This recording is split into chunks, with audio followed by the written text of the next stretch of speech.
Alors je reviens sur la question des alliances au regard de l'astrologie sensorielle, Exols. Le Brexit, par exemple, n'a pu avoir lieu qu'en phase solsticiale.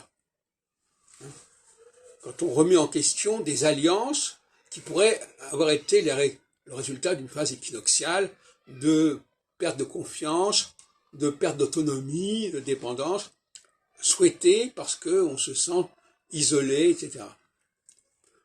Donc, ça c'est l'équinoxialité. Donc, actuellement, par exemple, nous allons passer dans une phase équinoxiale, dans quelques mois, qui est tout à fait le contraire de la phase Brexit. Il ne s'agit pas du tout d'affirmer son indépendance, son isolement. C'est pour ça d'ailleurs que probablement les Britanniques vont certainement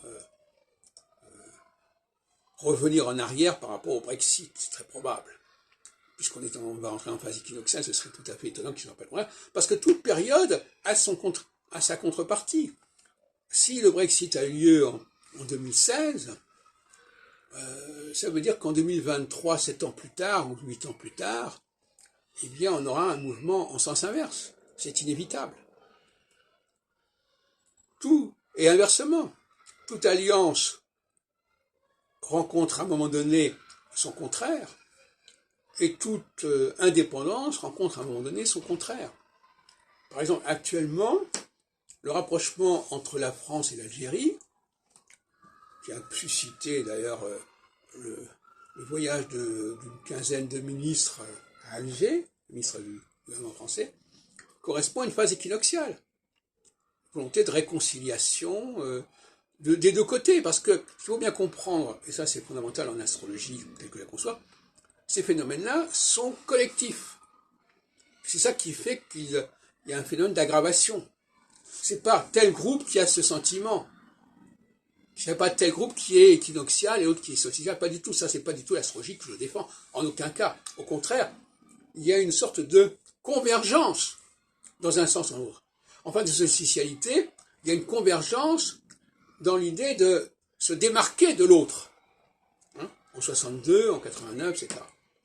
Et en phase d'équinoxialité, il y a un tropisme de convergence à se rapprocher de l'autre.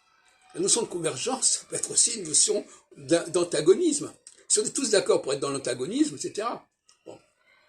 Alors, par exemple, en 1940, lors de l'occupation allemande, on est en phase équinoxiale.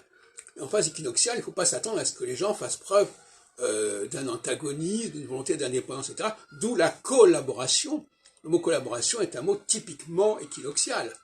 Hein, je cherche à avoir des alliés, je cherche à ne pas être en rupture avec l'autre, etc.